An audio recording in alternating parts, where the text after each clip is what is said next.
앞에 계신 분 서로 인사하십니다. 잘 오셨습니다. 반갑습니다. 주님의 이름으로 여러분 모두를 환영하고 축복합니다. 한 주간 동안 어떻게 지내셨습니까? 어제 많이 놀라셨죠?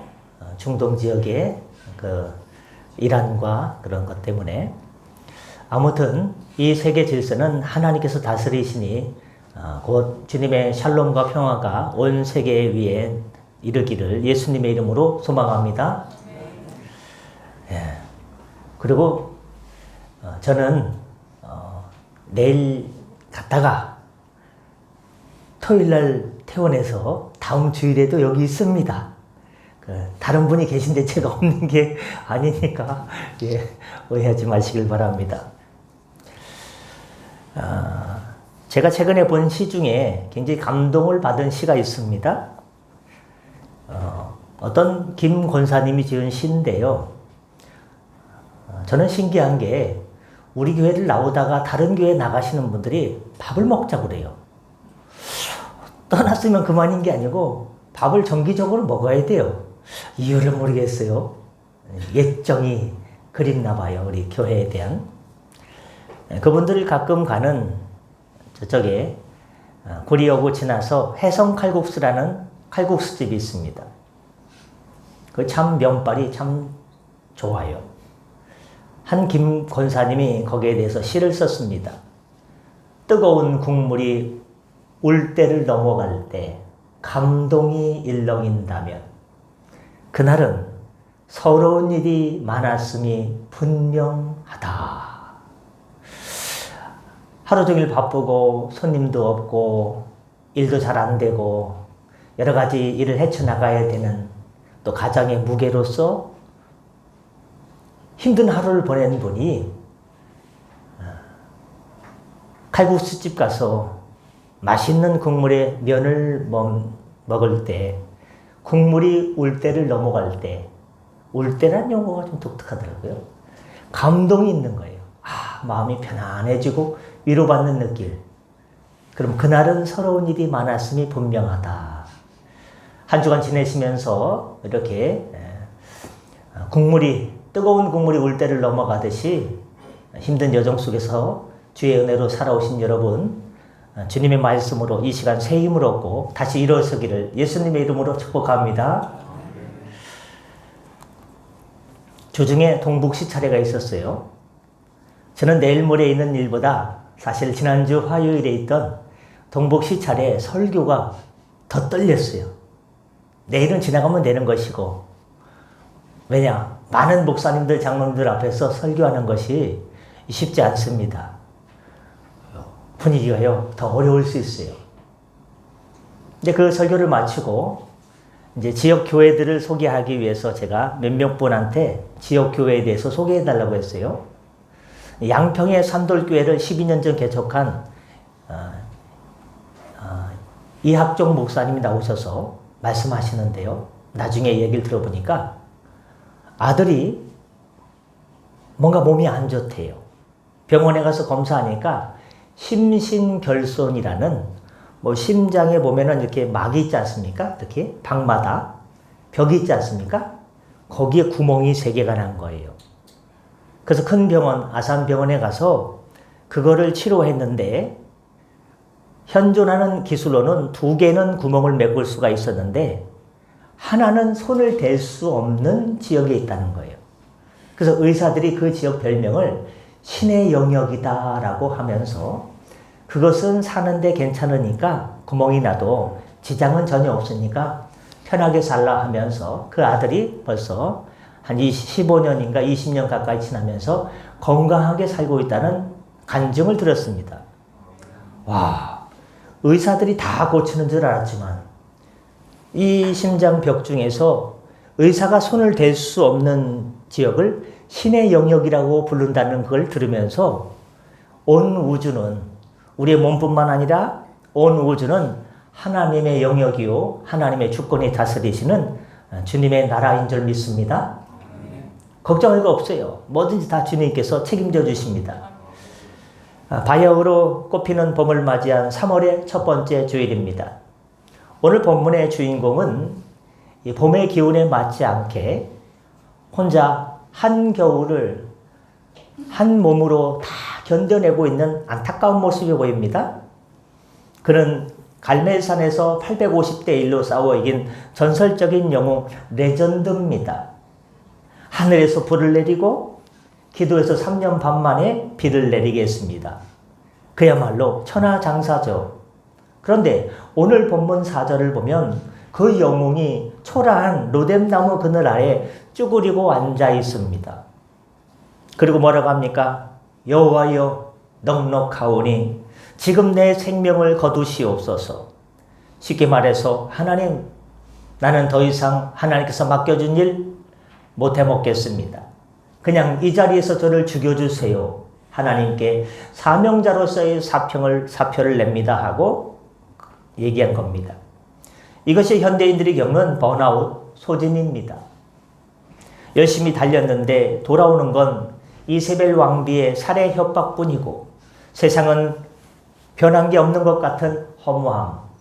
나는 열심히 살았는데 변한 게 없네. 지금까지 뭘 위해서 내가 이렇게 달려왔을까?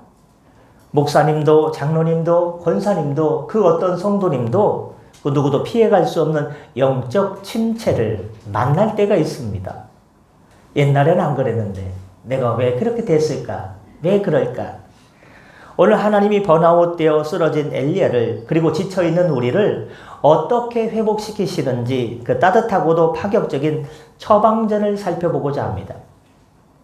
첫 번째 본문을 통해 얻을 수 있는 처방전은 하나님은 설교하지 않으시고 재우고 먹이실 때가 있습니다. 몸을 돌보는 것도 영성입니다. 엘리야가 로뎀나무 아래에서 죽여달라고 했을 때 하나님은 그를 혼내키지 않았습니다. 어허, 내가 무슨 그래가지고 선지자냐? 너 믿음이 그것밖에 되지 않냐? 이거 가지고 그만 살고 싶다고? 야 이놈아, 기도 더 해라. 기도 더 해. 기도가 부족해. 이런 잔소리를 하지 않으셨습니다. 그냥 재우셨습니다. 그리고 천사를 보내서 어루만지시고 숯불에 구운 떡과 물을 먹이셨습니다. 그리고 또 재우셨습니다. 이게 하나님의 처방전입니다. 먹고 자고 쉬어라. 한국교회 성도님들은 쉬는 것에 대해서 어떤 느낌을 갖고 있습니까? 다소간의 죄책감을 가지고 있습니다. 마귀는 우는 사자처럼 오늘도 우리 성도를 집어삼키려고 집어삼킬 자를 찾아 두루 다니는데 내가 쿨쿨 잠을 자도 되나? 네, 주무셔도 됩니다. 김동욱 목사님이 그랬던가요? 마귀는 안 쉽니다. 그러니까 마귀죠. 우리는 사람이라 쉬어야 됩니다. 육체가 무너지면 영성도 무너집니다. 잠이 부족하면 짜증이 나고 배가 고프면 공복의 위험 때문에 은혜가 안 됩니다. 하나님은 우리를 일시켜 먹으려고 부른 악덕 사장님이 아니십니다. 하나님께서 우리를 사랑하는 자녀로 불러주셨습니다. 지친 여러분의 몸을 학대하지 마십시오. 잘 먹고 푹 자는 것, 그것도 거룩한 예배의 일환 중에 하나입니다. 여러분 믿음 좋다는 핑계로 몸을 혹사하지 마시길 바랍니다. 그거 교만입니다. 하나님이 주신 몸 관리 못해서 쓰러지면 누구 손해입니까? 하나님 나라 손해입니다. 저는 이제 찬양사님과 장로님께서 쑥스럽게 제목을 해주셔서 감사한데요. 얘기하지 마세요. 야, 저기 장저공원에 갔더니 그 목사가 현찬태.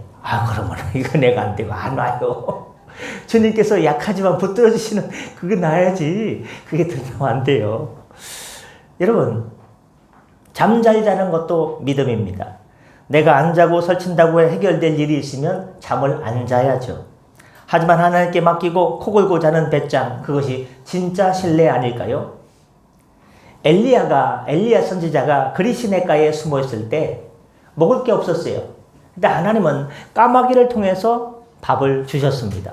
가장 부정한 새를 통해서라도 종을 먹이시는 하나님의 세심함이십니다.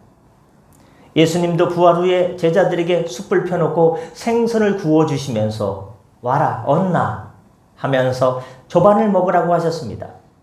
하나님의 관심은 여러분이 삶의 자리에서 얼마만큼 실적을 많이 내느냐, 이번 분기 실적이 얼마야? 그거밖에 못했어? 더 해야지. 더 열매를 맺어야지. 여러분의 실적을 이전에 우리의 배고픔과 피곤함에 관심을 기울여 주십니다. 내가 애쓰지 않아도 하나님께서 먹이신다는 것을 믿고 숟가락 드는 것, 그 평안한 식사가 주님 믿고 평안하게 식사하는 것, 그것이 바로 회복의 시작인 줄 믿습니다. 두 번째, 어루만짐이 있어야 다시 일어날 수 있습니다. 5절 말씀에 천사가 그를 어루만지며 라고 되어 있습니다. 히브리어로 나갑니다. 나가. 이것은 단순하게 툭 팔꿈치를 치는 것이 접촉이 아니라 깊은 애정과 위로가 담긴 터치를 말하고 있습니다. 우리가 속한 용천노예도요, 목사님들 많이 245명이 있으니까요. 노예 때 보면은, 목사님들 보면은 선배님도 있고 후배님도 있고 모르는 사람도 있고 그렇지 않습니까? 그러면요, 뒤에서 가면 항상 이렇게 팔로다가요, 이렇게 다 감싸주는 분이 있어요. 이 터치를 잘해주는 분이 있어요. 동두천에 가면요, 둘의 신광교회가 있거든요. 최 목사님. 그분이 그걸 잘해요. 잘 지냈어, 이 목사? 그러면 그게 위로가 돼요. 다른 거 다 필요 없습니다. 자녀가 힘들고 어려울 때 팔을 다 감싸주면서 수고했지? 수고 안 했어도 수고했지? 그럼 마음이 위로가 되고 봄눈 녹듯이 모든 응어리가 다 풀려져 나갑니다. 말 한마디가 천냥빛을 갚습니다. 엘리야가 지친 거는 몸 때문만이었을까요? 그렇지 않습니다. 엘리야의 그 마음속에 다가온 지독한 외로움 때문에 힘들었습니다. 엘리야는 뭐라고 합니까? 나만 남았거늘. 아합과 이세벨 왕비 앞에서, 자기를 죽이는 군사 앞에서 나만 남았거늘. 나 혼자라는 거예요. 아무도 내 마음을 몰라준다는 지독한 고독함이 그를 무너뜨린 겁니다. 마음이 무너지면 몸도 무너질 때가 많습니다. 그때 하나님의 손길이 그를 터치했습니다. 100마디 말보다 등 한번 쓸어주는 그 손길에 엘리야는 눈물을 왈칵 쏟으며 회복했을 것입니다. 우리에게 필요한 것은 충고나 정답이 아닙니다. 공감과 터치입니다. 우리가 교회에 와서 찬양하다가 펑펑 울 때가 언제입니까? 하나님께서 내 지친 마음을 툭 건드려 주실 때 아니겠습니까? 평상시는 잘 모릅니다. 힘들고 괴롭고 인생이 그늘질 때 어떻게 살아갈까? 나는 어떻게 살까? 할 때 하나님께서 말씀으로, 찬양으로 내 영혼의 종을 퉁 길어주면 거기에 울림이 있을 때 마음이 풀어지고 하늘을 바라보고 하나님의 은혜를 기억하고 주님께서 내 인생 책임져 준다는, 지금까지 인도하신 주님께서 앞으로 인생 더 잘 책임져 주시다는 믿음을 가지게 될 때 그 자리에서 다시금 일어나는 출발선이 되고 맙니다. 수고했다. 내가 다 안다. 이 어려운 시절 사람 만나 하소연하지 마시고 예배의 자리에 나와 주님의 어루만지심을 구하시길 바랍니다. 성령의 터치가 있으면 다시 일어날 수가 있습니다. 저는 생각해 봤습니다. 왜 하필 지금 이 수술을 받는 것인가? 넓은 안목으로 보니까요, 지금이 적기예요.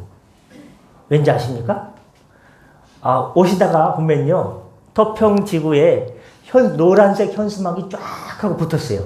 지난주에요, 엄청 붙었습니다. 강제 수용이 웬 말이냐, 우린 어디 가서 살란 말이냐, 뭐 이게 동의도 없이 협의도 없이 이렇게 하면 되는, 강제 수용이 웬 말이냐, 못 보셨습니까? 어제 교회만 보고 오시냐고. 그러면 못 보셨나? 그게 많이 붙었어요. 많이 붙였거든요. 이제 감정평가 동의서를 받고 있습니다. 그러면 이제 지작물 조사도 하고요. 우리 뭐 마당이 있어야, 뭐 심어놓은 게 있어야, 뭐 이런 게 있어야지 좀 감나는 게 있어야 봤는데, 지작물 조사도 하고 감정평가 동의서에 사인하면 감정평가로 다니고, 이제 이 지역이 개발됩니다. 이 토평벌이요, 몇십 년 만에, 그는 50년 만에 대대적인 이제 개발이 이루어지고, 내년 가을이면 보상이 시작되면서 우리는 뭐 구리여고 옆에 정문 왼쪽에 그 자리, 또는 더 좋은 자리가 있으면 요 가까운 자리에서 좋은 자리로 가려고 하는 때에 어떻게 됩니까? 주의 종이 시원찮으면 야 우리 갑시다. 그런데 아유 숨이 차세요. 먼저 장로님이 좀 해주실래요? 그러면 장로님께서 얼마나 싫으시겠어요? 뭐 좀 합시다. 그러면 제가 지금 시원찮아가지고요. 그럼 되겠습니까? 주님의 몸된 교회를 이제 내후년이 이제 50주년인데 희년의 은혜로 새롭게 하나님께서 리모델링을 탁 성덕교회를 이제 그동안 고생했다. 이사 2번 하면서 교인들도 많이 떨어져 나가고 목회도 힘들고 성도들도 힘들었는데 하나님께서 희년의 은혜로 쫙 한번 세워주려고 그러는데 주여 어지러운데요? 그럼 되겠습니까? 안 되겠다 이놈아 하고 지금 딱 리모델 시켜주셔가지고 회복 기간이 뭐 완전히 돌아오는데 3개월 정상적으로 되는데 6개월인데 그러면 어떻습니까? 얼추 모든 것들이요 기가 막히게 맞습니다. 저는요 누구 때문에 은혜를 받은 거예요? 성덕 교회 때문에 은혜 받고 이게 리모델 하게 된 거예요. 할렐루야. 이 교회를 위해서 제 종을 제가 저까지 딸려가지고 가니까요. 저는 은혜 받은 사람입니다. 뭐 얘기 다 알겠죠? 렘브란트의 병화 돌아온 탕자 이 그림 여러분 자세히 보셨습니까? 돌아온 탕자를 안아주는 아버지의 두 손이 다르게 그려져 있습니다. 탕자가요 흥청망청 살다가 아버지 옆에 와서 무릎 꿇고 아버지가 이렇게 안아주는 장면이 렘브란트의 그림이에요. 손이 2개가 나와요. 아버지 손이 당연히 2개겠죠. 하나는요 황소도 때려잡을 수 있는 큰 두툼하고 거친 손으로 표현되어 있어요. 근데 다른 한 손은요 보들보들하는 어머니의 따뜻한 손이 느껴지는 손이 그려져 있어요. 왜 그랬을까요? 하나님은 아버지처럼 우리를 지켜주시지만 어머니처럼 우리를 어루만져 주시고 쓰다듬어 주신다는 것을 작가 렘브란트가 돌아온 탕자를 통해서 많은 사람들에게 알려주고 싶었기 때문입니다. 로뎀나무 아래 쓰러진 우리 등에 얹혀진 그 따뜻한 손길을 느끼십시오. 그것이 치유입니다. 끝으로 쉼은 끝이 아니라 호렙산으로 가기 위한 준비 과정입니다. 하나님은 엘리야를 먹이시고 재운 뒤에 말씀하십니다. 일어나라. 배불리 먹었지? 시원하게 마셨지? 이제 일어나라. 일어나 먹으라. 내가 갈 길을 다 가지 못할까 하노라. 여기서 갈 길이 무엇입니까? 엘리야가 이제 충전한 다음에 달려갈 것은 하나님의 산 호렙산으로 가서 또 다른 하나님의 사역을 감당하기 위해서 달려가야 됩니다. 그러기 위해서 먹어야 됩니다.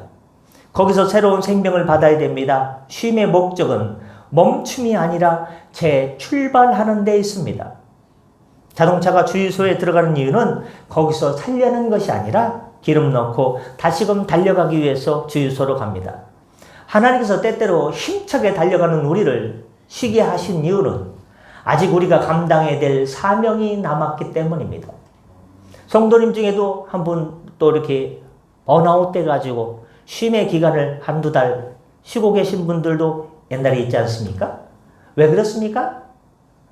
충전해서 다시금 달려가기 위해서 열심히 일하셨다가 잠깐 쉴 때가 있습니다.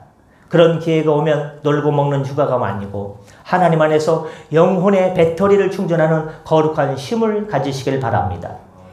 충전돼야 올 한 해를 이제 봄과 함께 힘차게 달려갈 수 있습니다. 잘 쉬는 사람이 잘 달려갑니다. 저는 학교 다닐 때 중학생 때 어떤 마음이 있었냐? 내가 공부하는 것을 쉬면 나는 뒤처진다.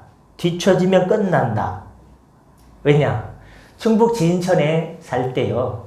음성군에도 이사 갔는데 고추가 유명하죠. 내가 공부하지 않으면 고추나 팔면서 고추 파는 거 귀한 일입니다. 농산일은 귀한 거예요. 귀한 거예요. 그러나 나는 내 젊은 시절부터 그냥 고추 따서 그냥 말려가지고 파는 거 말고 나는 할 길이 없을 것 같다. 난 공부해야 된다. 쉬지 않고 공부했을까요? 안 했을까요? 마음은 그런 마음을 가졌어요. 학교 갔다 오면요. 밥 먹고 나서 바로 책상에 앉아요. 정말 빨리 앉습니다. 앉으면요. 언제 내가 잠을 자고 있는 건지, 내 영혼이 몸 안에 있는지, 몸 밖에 있는지 졸고 있으면요. 어머니가 야 누워서 자라 누워서 자라 아니, 그래도 그때 계속 2등 했어요. 남자 중에. 안 믿으셔, 우리 성도님들은. 나 살면서 기분 나쁜 게 딱 하나가 있어요. 뭐냐? 제가 직업군인으로 군 제대했다고 하면요.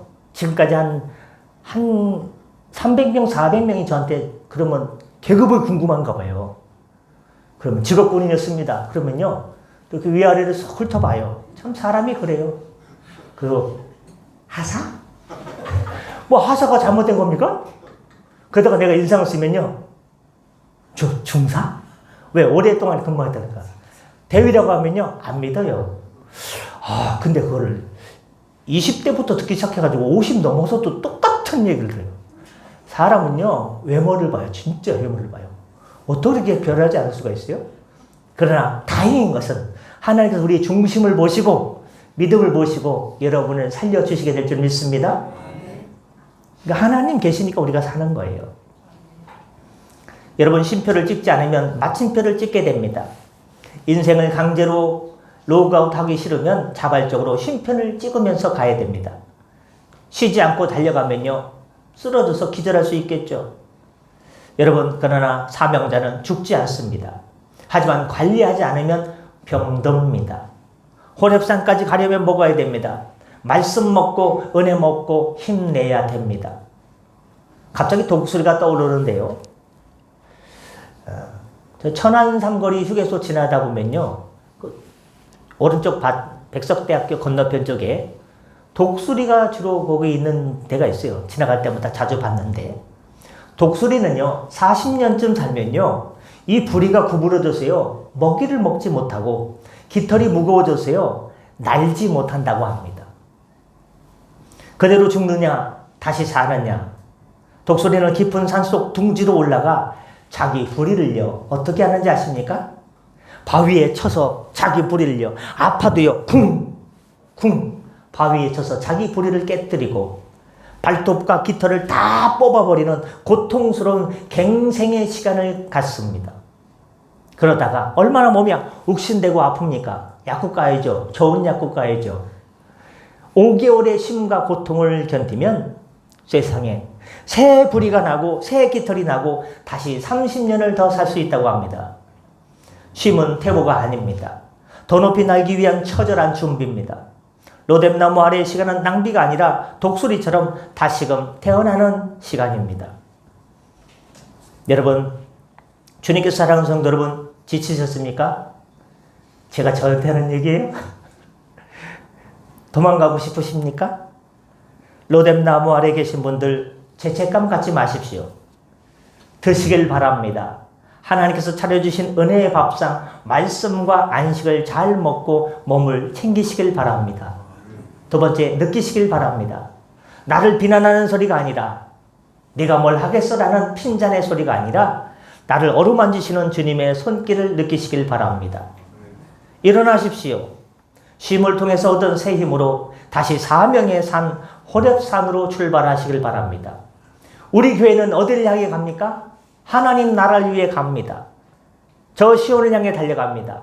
그런데 시온을 향해 가기 전에 내후년 50주년 희년의 은혜를 위해서 달려갑니다. 희년. 모든 빚진 자의 빚을 탕감해주고 노예의 모든 자유를 다시금 주고 희년의 은혜, 교회의 은혜, 여러분 가정과 기업의 은혜, 가족들의 은혜, 그 은혜를 받아 누리시길 바랍니다. 일어나 먹으라는 주님의 따뜻한 음성이 탈진한 여러분의 영혼을 소생시키는 치유의 3월이 되시기를 주님의 이름으로 간절히 축원합니다. 기도하겠습니다. 지치고 상한 영혼을 꾸짖지 않으시고 로뎀나무 그늘 아래서 먹이시고 재우시는 위로의 주님, 경기적 어려움과 삶의 무게에 눌려 탈진하여 여기까지가 끝인가 보호하며 주저앉은 우리를 긍휼히 여겨 주시옵소서. 천사의 손길로 우리를 어루만져 주사 상처가 치유되게 하시고 주님이 주시는 참된 안식을 통해 새 힘을 얻어 우리 앞에 놓인 사명의 길인 호렙산까지, 희년의 은혜까지, 또 다른 100년을 향해서 달려가는 성덕교회와 모든 성도님들의 은혜의 기업 위에 하늘의 은총을 덧입혀 주옵소서. 성령께서 인도하여 주옵소서. 감사하며 축복하며 예수님의 이름으로 기도드렸사옵나이다. 아멘. 주신 말씀 기억하면서 찬송 384장 부르시면서 준비하신 힘을 하나님께 드리겠습니다. 찬송 384장입니다.